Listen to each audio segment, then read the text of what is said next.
Sa akin, pag sinabing pag-unlad, nanggagaling ako lagi doon sa kalalagayan at konkretong sitwasyon ng aking mga kabayan. Dapat ang isang kaunlaran ay pag-unlad ng kabuuan ng pagkatao ng buong tao. Anong ibig sabihin nito? Lumalago yung ating pangkabuhayan. Kung sakaling ay talagang magawa at maisakatuparan yung project na yan, ang makikinabang ay milyon tao.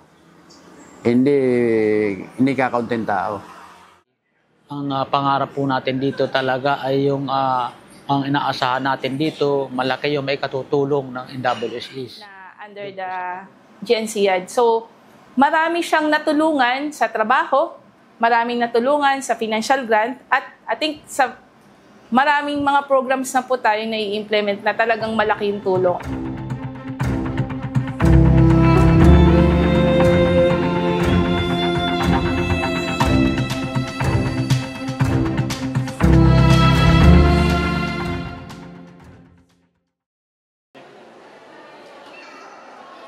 Ako po si Liwayway Espetero, ang Project Manager or Supervising Environmental Management Specialist ng General NACOR Sustainable Integrated Area Development Project Office or GNCAD-PO.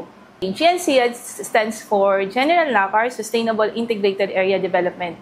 So, project office siya na na-conceptualize during 2016 to 2017.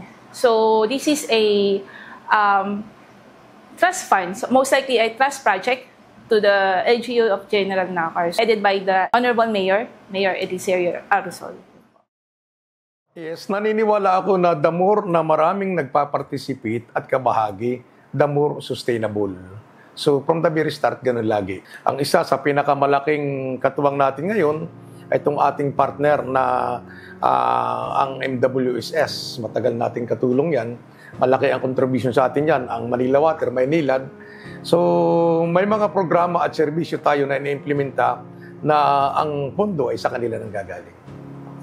Ang component po ng ating project office ay we have this watershed protection and enforcement and also the community development. Ito yung two components na bumubuo po dun sa GNCAD project office. Okay, so beneficiaries po ng GNCAD particularly ay yung mga local residents. So, as far as from Lumutan to Umiray, meron po tayo mga organized organizations, meron din po tayo mga forest protection officers, at mga beneficiaries per se ng ating mga programs and projects po na ini-implement. Ang Barangay Lumutan po, ang mamayan ng Barangay Lumutan, at ang kabuuan ng aming tribu ay umaasa na ang NWSS ay makakatuwag namin doon sa pagpapaunlad ng aming komunidad. Yan po, sa na umaasa po kami na yung mga pinag-usapan noon ay hindi may sasakabilang tabi. Yun. So basically, yon the fund. Through them, nakapagbigay tayo ng mga grants at mga livelihood per se dun sa ating mga kababayan dito, katutubo man o hindi. At nakatulong tayo sa hanap buhay. Actually, even the forest protection officers are beneficiaries po ng ating GNCAD. At yung truck, tuwing huling Sabado po ng buwan, ay naroon sa Little Baguio at ako ay nagpapadala ng mga tao na magkakarga ng basura. At pagkatapos, kinakarga sa truck at dinadala rito sa landfill. Through our office, through the help nga po ng Maynilad and Manila Water through MWSS, nakapagtayo po tayo ng hanging bridges doon sa mga critical areas at yung mahirap puntahan.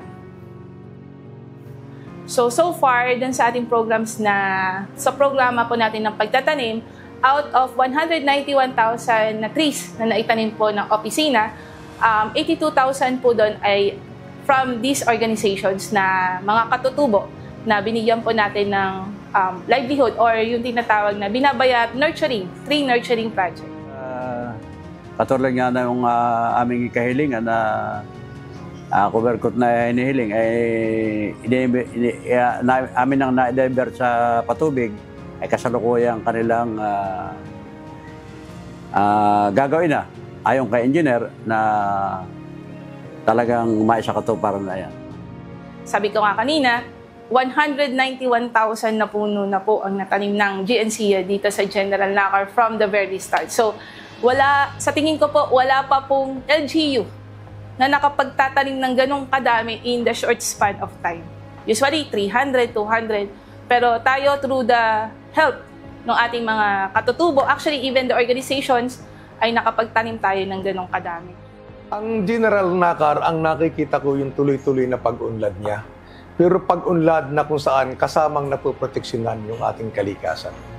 Kasi walang kaunlarang magaganap kung wasak ang ating kapaligiran dahil itong kapaligiran ito ang nagbibigay proteksyon sa ating mga individual na mamamayan.